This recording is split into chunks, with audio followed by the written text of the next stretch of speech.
Hello class, welcome back बच्चों।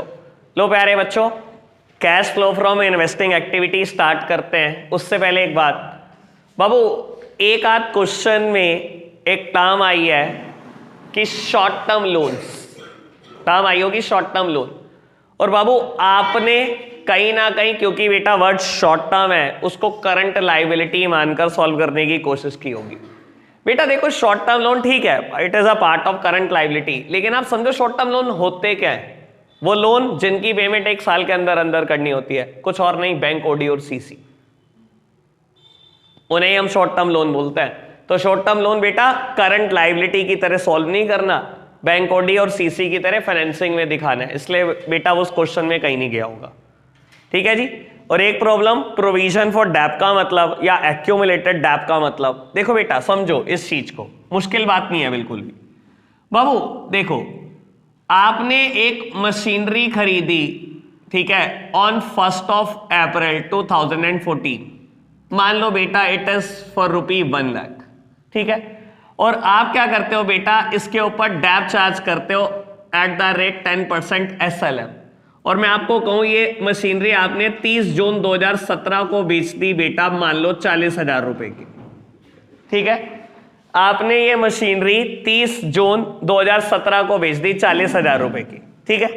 चलो calculate करते हैं मशीनरी बेचने से प्रॉफिट हुआ या लॉस, ठीक है। बाबू 1 अप्रैल 2014 को मशीनरी 1 लाख की है, मैंने 2014-15 का डेप्रीसिएशन चार्ज किया 10% SLM, ठीक है ना।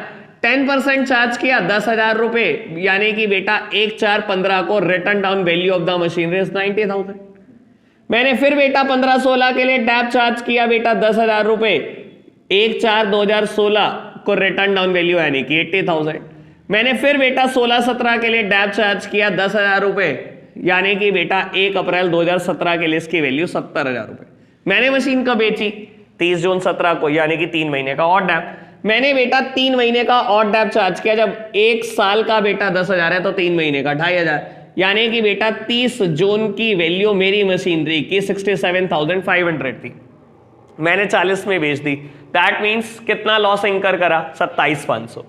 देखो बेटा, एक तो मशीनरी अकाउंट ऐसे बनता है, एक तरीका और होता है, आप डेप को तब तक मशीनरी अकाउंट में लेकर नहीं आते जब तक आप मशीनरी को बेचते नहीं हो। इस मेथड को हम बोलते हैं बेटा प्रोविजन फॉर डेप्रिसिएशन मेथड या एक्यूमुलेटेड डेप्रिसिएशन। सर नाम समझो, एक्यूमुलेटेड डेप, डेप को एक्यूमुलेट करते चले जाओ।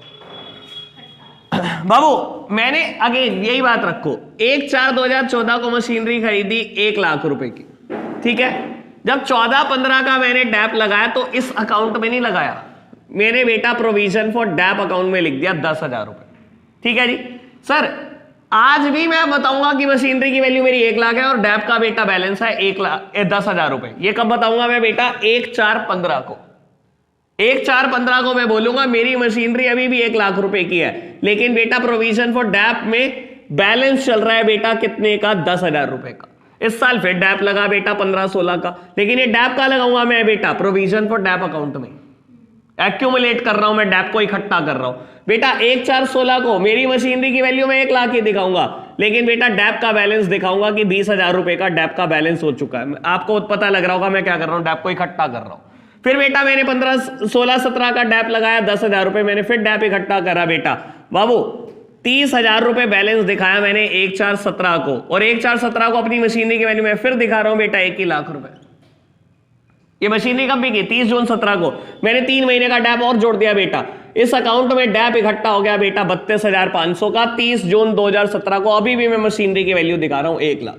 बेटा जैसे ही मशीनरी बेचोगे वैसे ही बेटा ये डेप एक्यूमुलेट हुआ हुआ मशीनरी अकाउंट में चला जाएगा बेटा, और मशीनरी की आप एक्चुअल वर्थ कैलकुलेट करोगे और प्रॉफिट या लॉस निकल जाएगा। समझ में आया बेटा क्या होता है प्रोविजन फॉर डेप? या डेप को हम इकट्ठा करते रहते हैं, तब तक इकट्ठा करते रहते हैं जब तक मशीनरी को बेचते नहीं, इसके अलावा कुछ भी नहीं है, ठीक है ना। बाबू मैं ना 11th में जा सकता, सच्ची बात, वरना मैं बहुत बहुत ज्यादा तरीके से करा दूं, ठीक है, लेकिन आपके लिए इतना बहुत है, आपको इससे ज्यादा की जरूरत नहीं पड़ेगी। अभी बढ़े आगे, चलो जी। बाबू आज स्टार्ट करनी है cash flow from investing activity. सब सामने देखेंगे बाबू, ऑल्दो मैं तो एक आधे घंटे में ही ना खत्म कर दूं इसको, लेकिन बेटा मुझे बहुत तरीके से चलना है, ठीक है ना। मैं लगाऊंगा 1.5 दिन, क्योंकि मैं आगे की भी सारी बात करके चलूंगा ताकि बड़े क्वेश्चंस में प्रॉब्लम ना आए, ठीक है। चलो बाबू, सब सामने देख रहे हैं 2 मिनट के लिए, अभी कोई कुछ लिखेगा नहीं। पर्टिकुलर्स फॉर्मेट याद है, डिटेल्स और अमाउंट। बाबू हमने 17 तक इलस्ट्रेशन कर लिए ऑपरेटिंग एक्टिविटी पर बेस्ड। इन्वेस्टिंग एक्टिविटी के क्वेश्चन आज नहीं होंगे, एक भी नहीं होगा, आपने करने भी नहीं, आज कल से करेंगे, ठीक है। बाबू सबसे पहले cash flow from operating activity, cash flow from operating activity हमने कैलकुलेट कर लिया है, ये बेटा कहीं ना कहीं लिखा है। फिर हम हेडिंग लिखेंगे cash flow from investing activity, और बेटा इन्वेस्टिंग एक्टिविटी में सिर्फ गिनती की 2 ही बातें। इन्वेस्टिंग एक्टिविटी बेटा किससे रिलेट करती है? नॉन करंट एसेट्स के साथ रिलेट करती है, या आप कह लो लॉन्ग टर्म एसेट्स के साथ रिलेट करती है। पढ़ी है बेटा हमने। बाबू अगर बैलेंस शीट याद हो बहुत ढंग से बेटा, तो एसेट साइड में बेटा 2 ही तो बातें हैं, एक नॉन करंट एसेट्स और एक करंट एसेट्स। ये तो चलेगी ऑपरेटिंग एक्टिविटी में। सर नॉन करंट एसेट्स से ही रिलेट करती है इन्वेस्टिंग एक्टिविटी। बेटा कोई भी एसेट्स बेचने पे आपके पास पैसा आता है, पैसे का इनफ्लो होता है, यानी कि बेटा मैं लिख दूं sale of long term assets, या बेटा वर्ड आप नॉन करंट एसेट्स भी लिख सकते हो। ये हमेशा इन्वेस्टिंग एक्टिविटी में बेटा पॉजिटिव जाएगा। क्यों बेटा? सेल करने से मेरे पास पैसा आ रहा है, और मैं हमेशा बोलता हूं बेटा प्रॉफिट या लॉस नहीं देखना, मुझे कैश का फ्लो देखना है। ये अगर मैं कह दूं मैंने 20,000 की चीज 2,000 में बेच दी, आप सीधा लिखो 2,000 में बेच दी, मुझे नहीं चाहिए प्रॉफिट लॉस, मुझे बताने की जरूरत नहीं है, ठीक है ना बाबू। Sale of long term assets always positive, purchase of long term assets या नॉन करंट एसेट्स बेटा ये हमेशा नेगेटिव। कोई दिक्कत कोई परेशानी तो नहीं? ये तो बात ना भी बताऊं तब भी पता है बेटा। हमने नॉन कैश और नॉन ऑपरेटिंग आइटम एडजस्ट करी थी ऑपरेटिंग में, याद करो करी थी ना। 5 बातें ऐड और 3 बातें less. Dep, goodwill, loss on sale of assets, interest on borrowing, increase in provision for bad and doubtful debt. Minus किया था, अब ये माइनस वाली बात याद करा दो। Gain on sale of asset, मैंने कहा गेन काम ने क्या करना, डिक्रीज, और 3 बातें interest receive, rent receive, dividend receive. आपको पता है बेटा जब मैंने लेस किया था मैंने क्या बोला था कि इन्वेस्टिंग का पार्ट है।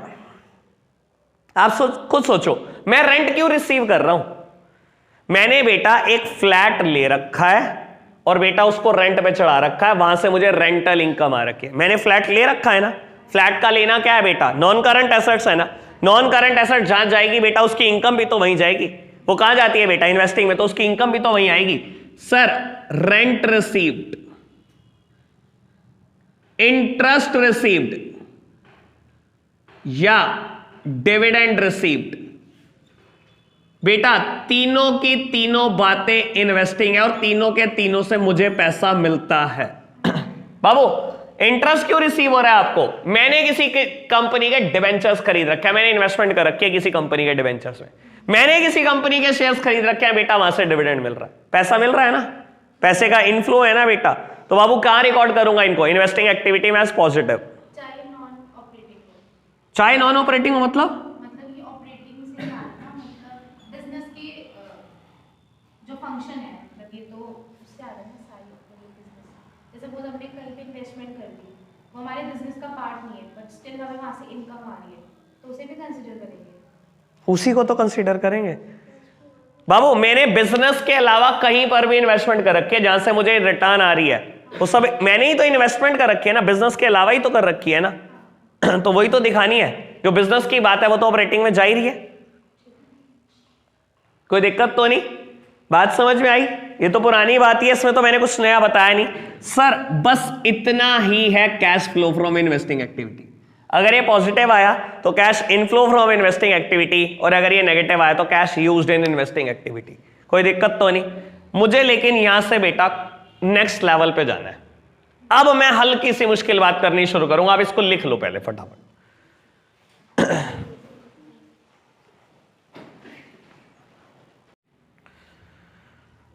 चलो जी बेटा सामने देखना।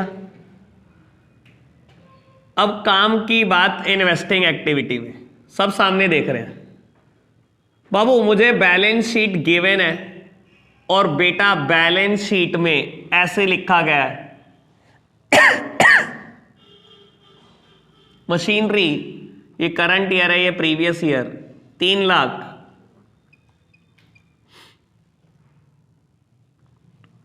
5.5 लाख,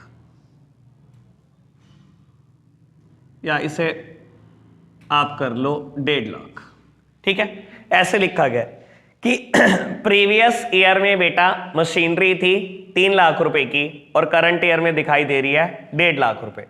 अगर सिर्फ मेरे को इतना दे, मुझे क्या करना है, मुझे क्या समझ में आया इतना पढ़कर? सेल ऑफ मशीनरी है।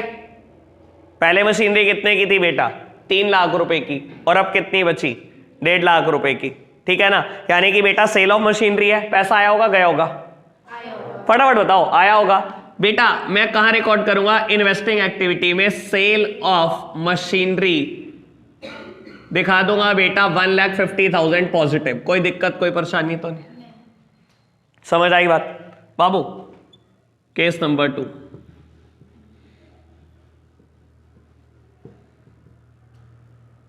मशीनरी ऐसे गिवन है।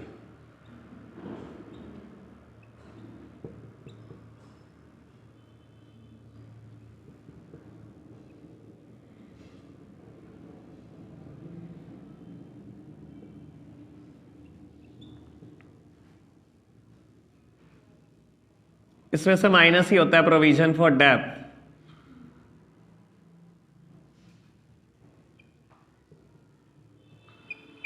सर कोई खासा फर्क नहीं पड़ा बात पर।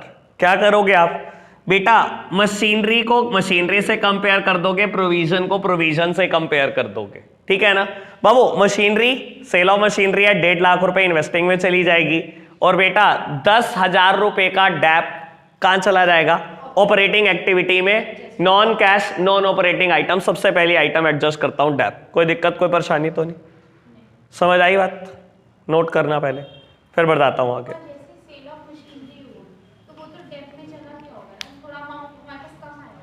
मैं कहूं साल के आखिरी दिन बिकी मशीन, फिर डेप पूरे साल का नहीं लगा होगा?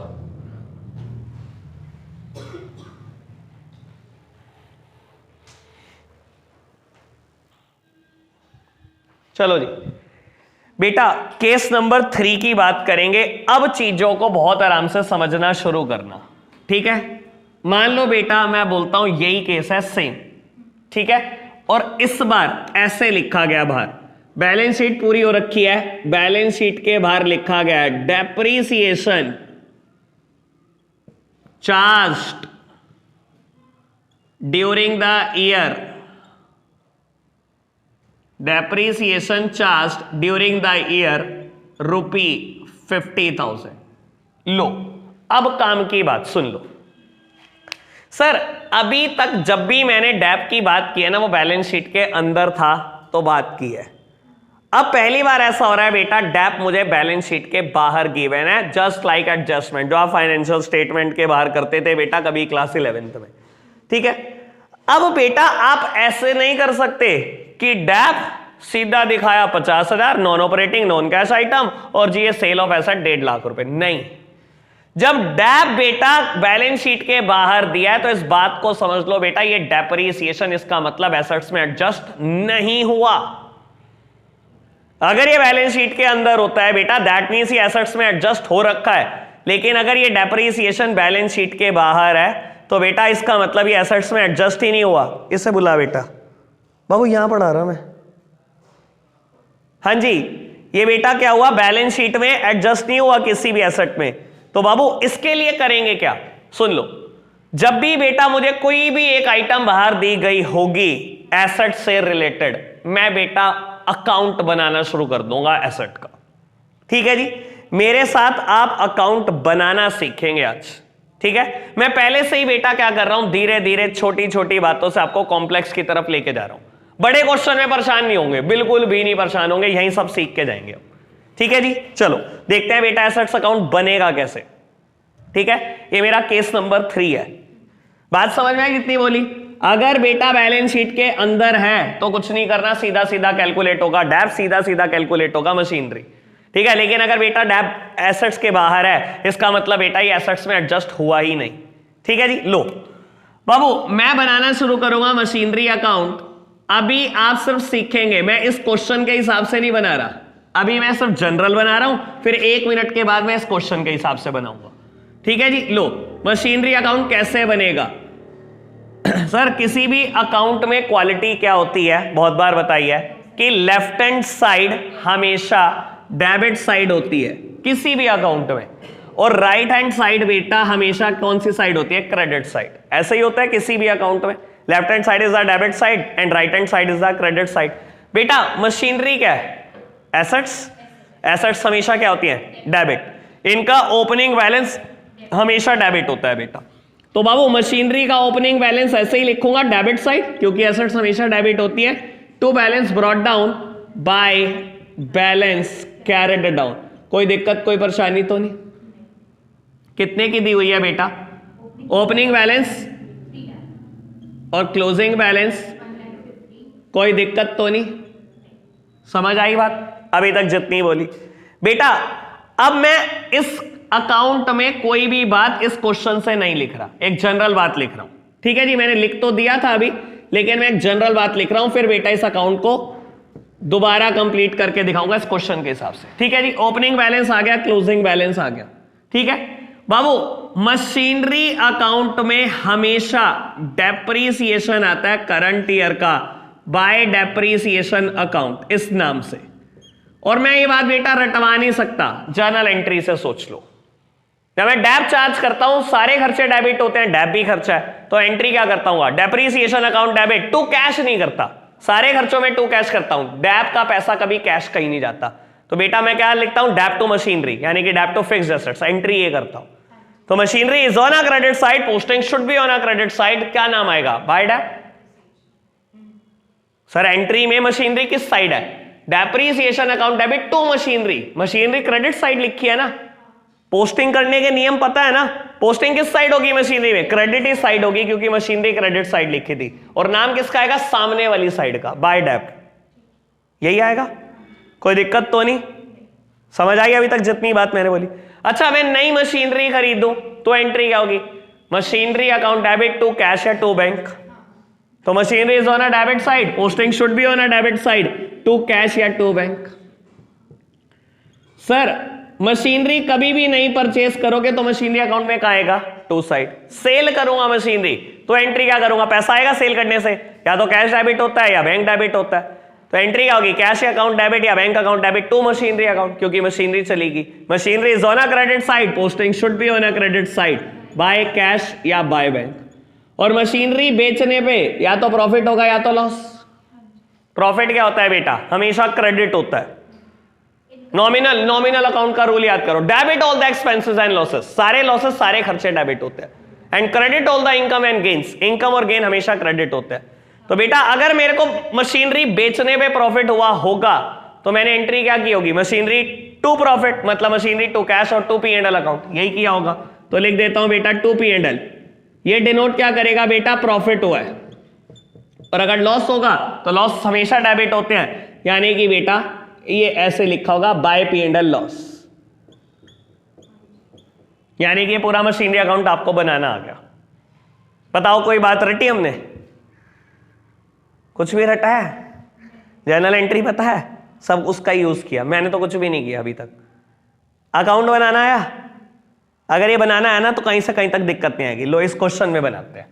लो बेटा क्योंकि यहां पर डेप्रीसिएशन बैलेंस शीट के बाहर था तो आप डायरेक्टली नहीं मान सकते कि ये सीधा मशीनरी की सेल है 1.5 लाख रुपए की। मुझे क्या करना पड़ेगा बेटा, भी इसमें डैप एडजस्ट करना पड़ेगा, क्योंकि नहीं हुआ होगा। और मैं करूंगा कैसे बेटा, अकाउंट बनाकर। लो जी, to balance brought down, machinery बेटा एसेट है, एसेट का बेटा हमेशा बैलेंस डेबिट साइड जाता है। तो मैंने लिखा to machinery account, opening balance previous year का बैलेंस कितना है 3 lakh, by balance carried down closing balance बेटा मशीनरी का कितना है 1.5 लाख। डैप कितना दिया हुआ है मुझे 50,000, लो जी बाय डेप्रीसिएशन कितना बेटा 50,000, कर दो अकाउंट को बैलेंस। सुनो मैं अकाउंट को बैलेंस कर रहा हूं, highest total should be placed on both side. किसी भी अकाउंट को बैलेंस करते हैं ना सर, इस साइड का टोटल आ रहा है 3 लाख, इस साइड का टोटल आ रहा है 2 लाख, जो हाईएस्ट है वो दोनों तरफ लिख दो। हाईएस्ट क्या है 3 लाख, मैंने 3 लाख को इधर भी लिख दिया, मैंने 3 लाख को इधर भी लिख दिया। बैलेंस कितना बचा 1 लाख, ये कुछ और नहीं, आप लिखोगे बाय कैश या by bank, that means sale of fixed assets या सेल ऑफ मशीनरी। अब एक बात और, अभी अभी जल्दी ना करना, काम की बात बेटा। एडजस्टमेंट हमेशा, अगर आपको फाइनेंशियल स्टेटमेंट ध्यान है कभी पढ़ा था तो 2 जगह जाती है, और बेटा ट्रायल या बैलेंस शीट के अंदर दी गई आइटम हमेशा एक जगह, ठीक है। अब ये दोनों मेरे को ट्रायल के अंदर दी थी, ठीक है, मैंने इन दोनों को अकाउंट में लिख दिया, एक ही जगह जाएगी ना, कैश फ्लो में ये कहीं पे भी नहीं लिखे जाते, ना इसको कैश फ्लो में कहीं लिख देना ना इसको लिख देना। पहली बात, ये बैलेंसिंग फिगर आई, मैंने कहीं लिखा तो नहीं अब तक, नहीं लिखा सर, इसको दिखा दो इन्वेस्टिंग में, sale of asset positive, positive ही दिखाऊंगा ना। डेप्रीसिएशन इज एडजस्टमेंट, 2 जगह जाएगी, एक जगह ये रही और दूसरी जगह कैश फ्लो में ऑपरेटिंग एक्टिविटी में पॉजिटिव। समझ आई बात क्या बोले? एक बार दोबारा सुन लो बाबू, जल्दी ना करो, ठीक है, कुछ नहीं मिलेगा जल्दी करके, बहुत आराम से चलो। शुरू के 2 केस समझ में आए पहले बताओ, तीसरा केस समझ में आया कि मैं अकाउंट क्यों बना रहा हूं। वजह क्या अकाउंट बनाने की, क्योंकि डैप बेटा एडजस्टमेंट में गिवन है। डैप अगर बैलेंस शीट के अंदर होता तो फिर तो कोई जरूरत ही नहीं है बेटा, क्योंकि एडजस्टमेंट में गिवन है, इसका मतलब ये एसेट में आज तक एडजस्ट नहीं हुआ। इसकी वजह से बेटा मुझे क्या करना पड़ रहा है, मैं डायरेक्टली सेल नहीं मान सकता, मुझे अकाउंट बना के देखना पड़ेगा सेल है कितनी। ठीक है जी, मैंने बनाया अकाउंट, मैंने लिखा ओपनिंग बैलेंस, मैंने लिखा क्लोजिंग बैलेंस। अकाउंट बनाना तो समझ में आया बेटा। डेप्रीसिएशन ड्यूरिंग द ईयर 50,000 मैंने लिख दिया बेटा बाय डेप्रीसिएशन, क्योंकि मैंने एंट्री करी होगी dep to machinery, machinery is on a credit side, posting should be on a credit side by dep. मैंने बैलेंसिंग फिगर निकाल दी बेटा 1 लाख, क्योंकि इस साइड का टोटल 3 लाख था, इस साइड का 2 लाख, मैंने हाईएस्ट टोटल लिखा, निकाल दिया balancing figure 1 lakh, that means sale. मैंने एक बात बोली बेटा, जो चीज बैलेंस शीट के अंदर है वो एक ही जगह जा सकती है, और जो चीज एडजस्टमेंट में बेटा वो 2 जगह जा सकती है। ये 3 लाख को मैंने एक जगह दिखाना है, मैंने अकाउंट में दिखा दिया। इस 1.5 लाख को एक जगह दिखाना है, मैंने अकाउंट में दिखा दिया। इसका मतलब इसके बाद ये कहीं जाएगा नहीं जाएगा बेटा, काटा मार दिया, मैंने इसको कहीं नहीं दिखाना कैश फ्लो में। ठीक है, मैंने डैप को बेटा एक जगह यहां दिखा दिया, ये एडजस्टमेंट में है डैप, यानी कि एक जगह और जाएगा भी है। ये कहां जाएगा बेटा, कैश फ्लो में जाएगा।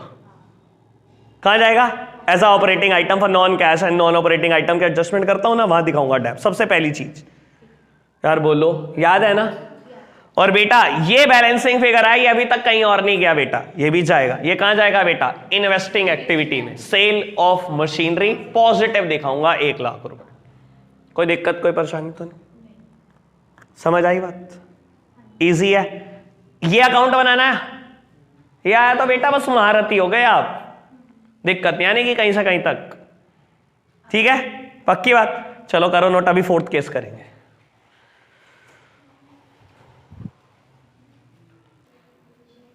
लो जी बाबू, एक 4th केस की चर्चा आज और करूंगा, फिर छुट्टी। 5th केस कल, वो इससे मुश्किल है।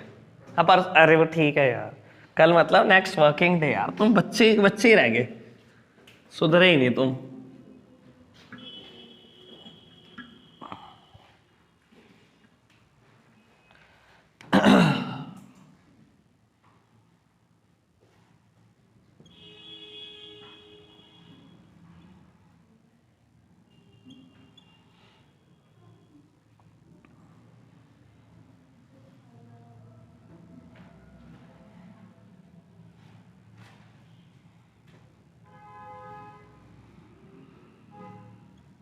मेरे साथ साथ लिख लो भी।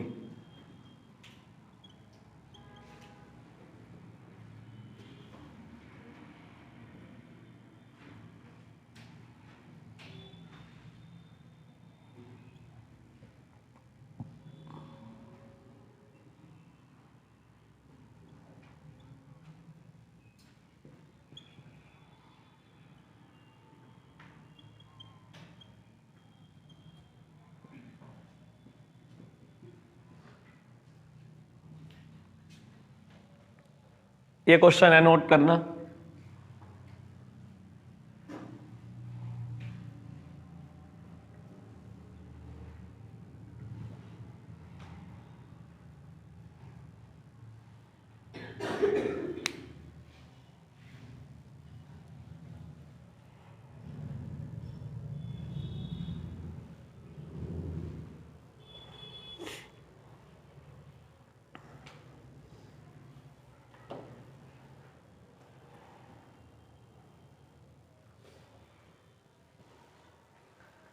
क्या हुआ?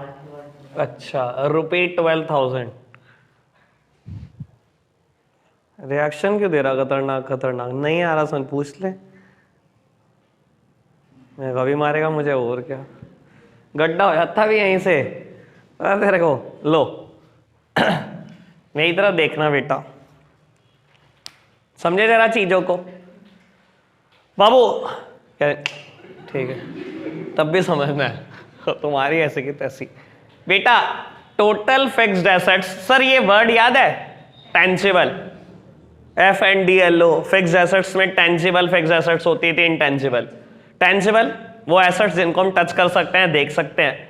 बेटा पिछले साल में 3 लाख की थी, करंट ईयर में 5.5 लाख की होगी। पर इससे ये डिटरमाइन नहीं होता कि 2.5 लाख की परचेज है, क्योंकि बेटा बहुत सारी एडजस्टमेंट अभी यहां पर है। इसका मतलब ये चीजें यहां पर एडजस्ट हुई नहीं। सर यही तो मतलब होता है, अभी क्या बताया था। और आपको अगर कोई चीज बैलेंस शीट के बाहर है, इसका मतलब ये एडजस्ट नहीं हुई ना बेटा, और मुझे एडजस्ट करनी है। बेटा मुझे क्या बताया गया, सुन लो। इनटेंजिबल फिक्स्ड एसेट्स में से एक चीज मशीनरी भी है। इनटेंजिबल फिक्स, खासना मतलब इनटेंजिबल फिक्स्ड एसेट्स में से बेटा एक चीज मशीनरी भी है, और वो मशीनरी 60,000 रुपए की थी। उस पे बेटा आज तक डेप्रिसिएशन लगा 12,000, और उसको आपने 34,000 की बेच दी। ठीक है, और बेटा dep charge during the year is 50,000। ठीक है, ठीक है, मैं मतलब समझाऊंगा, अब पेन ना चलाना कोई भी। ठीक है ना, अब तक जितना लिखा लिखा, आप सब सामने देख रहे हैं मेरी तरफ। मैं बेटा अकाउंट बनाने जा रहा हूं टेंजिबल फिक्स्ड एसेट्स का। टेंजिबल फिक्स्ड एसेट्स, और आप मानोगे कि मैंने अकाउंट बना के ना आपको इतना आसान करा दी होंगे ना ये चीजें, आप सोच भी नहीं सकते। मेहनत नहीं लगेगी बिल्कुल भी बेटा, अगर अकाउंट बनाना आ गया तो। और आपको पता है मेरे तो बिलीव रहता है, मैं एनपीओ में भी हर चीज का सब्सक्रिप्शन तक का अकाउंट बनवा देता हूं।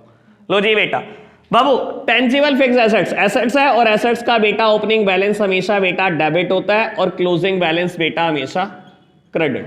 Bye balance carried down. बेटा opening balance is 3 lakh and closing balance is 550। किसी को इस बात में कोई दिक्कत, कोई परेशानी तो नहीं?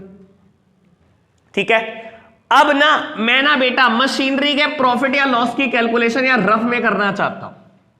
ये जो मशीनरी मैंने 60,000 रुपए वाली है, ये जो मैंने बेच दी बेटा, मैं इसकी कैलकुलेशन या रफ में करना चाहता हूं। ठीक है जी, आप मेरे साथ साथ कैलकुलेट करा रहे। एक मशीनरी 60,000 की थी, इस पे बेटा डैप लगा 12,000 रुपए का, यानी कि इस मशीनरी की आज की कीमत कितनी है? कोई दिक्कत, कोई परेशानी तो नहीं? मुश्किल बात करी कोई नहीं। 60,000 में से 12,000 का डैप चला गया बेटा, मशीनरी आज 48,000 की है। कहता है ये मशीनरी आपने 34,000 में सेल कर दी, 48,000 की चीज 34 में बेच दी बेटा, यानी कि 14 का क्या है? लॉस। पहले बताओ ये बात सबको समझ आई कि नहीं आई, कि ये सेल प्राइस है, ये लॉस है, और ये डैप है बेटा मशीनरी पर? कोई दिक्कत, कोई परेशानी? क्लियर बात? अब आपको पता है ना बेटा इस अकाउंट में क्या क्या चीज कहां कहां जाती है, तो लिखने में क्या दिक्कत है? लिख दे। लेकिन बेटा अभी भी आप समझदार नहीं हो। चलो लिखवाओ, अगर आप कह रहे हो समझदार हो। लो बाय। डेप्रीसिएशन, डेप्रीसिएशन की एंट्री क्या हुई होगी? Dep to fixed assets, fixed assets is on a credit side, posting should be on a credit side by dep. बेटा जब सेल की होगी कोई भी मशीनरी या फिक्स्ड एसेट्स, एंट्री क्या की होगी? कैश या bank account debit to machinery account बेटा, यानी कि बाय कैश या बाय बैंक, और ब्रैकेट में चाहे लिख लो अपनी सहूलियत के लिए तो लिख लो बेटा सेल। लॉस हमेशा डेबिट हुआ होगा यार, बोलो ठीक है ना? बाय P&L अकाउंट, कोई मैंने क्रेडिट कर दिया, ये देख लॉस की एंट्री क्या की होगी? P&L account debit to machinery, loss तो डेबिट ही किया ना मैंने। Machinery is on a credit side, posting should be on a credit side. कोई दिक्कत तो नहीं? देख लो भाई, कोई दिक्कत कोई परेशानी तो नहीं है? ठीक है, कराओ फिगर पुट। डैप में 12,000, आप दो को समझ नहीं होगा, आपके दिमाग में होगा 12,000 डाल दो, मैं क्यों डालू 12? सुन लो भाई, इस मशीनरी का डैप 12 है, मैं मशीनरी अकाउंट नहीं बना रहा, मुझे सारी टेंजिबल फिक्स्ड एसेट्स है, मैं टेंजिबल फिक्स्ड एसेट्स का अकाउंट बना रहा हूं। जरूरी है इसके अंदर एक मशीनरी है, बस 5 मशीनरी हो, एक मशीनरी हो बेटा, 4 लैंड, कुछ लैंड एंड बिल्डिंग हो, कुछ फर्नीचर फिक्सचर हो। मुझे कहा गया dep charge during the year, और मैंने क्या कहा था आपको, क्या लिखूंगा डैप? करंट ईयर का। इस 50,000 में 12,000 है कि नहीं है, खुद ईमानदारी से सोच के बता दो, इतना सा भी भेजा चलता है तो मानते हो ना? 12 नहीं लिखूंगा, 50 लिखूंगा, 50 में 12 है, चलता है? ठीक है ना? मैं नहीं रटवाना चाहता, आप रटोगे जब रटोगे बेटा, मैं कभी नहीं रटने दूंगा। ठीक है बाबू, सेल कितने की करी? 34 की। लॉस कितने का उठाया? 14 का। कोई दिक्कत तो नहीं? बैलेंस कर लो अकाउंट को। Highest total should be placed on both side, and the highest total ये इस साइड का आएगा, ये 6,48,000 हाईएस्ट टोटल। कोई दिक्कत कोई परेशानी? 2 बैलेंसिंग फिगर इस साइड आई, 2 कैश या 2 bank, that means purchase of tangible fixed assets 3,48,000, ये बैलेंसिंग फिगर है। अब सुन लेना बेटा, ये एक ही जगह जा सकता था, ये एक ही जगह जा सकता था, आपने अकाउंट में दिखा दिया, यानी कि ना तो इसकी पोस्टिंग होने वाली ना ही इसकी पोस्टिंग होने वाली। ठीक है? डैप की posting non cash non operating item, sale की पोस्टिंग इन्वेस्टिंग में पॉजिटिव, परचेज की पोस्टिंग इन्वेस्टिंग में negative, loss on sale of fixed assets अभी तो पड़ा था non operating item, non cash non operating item, ये वहां पर चला जाएगा पॉजिटिव। कितना आसान है ना? मुश्किल है क्या यार? मेरे को तो लगता है कि मैंने इतनी मेहनत करी यहां तक पहुंचने के लिए, तुम ऐसे दिल तोड़ देते हो मेरा। कोई नहीं, मैं फेविक्विक लाया हूं, आज जोड़ूंगा। चलो जी बाबू, आज के लिए इतना ही रखेंगे, कोई होमवर्क नहीं, आप इसको नोट डाउन कर लो। Bye bye.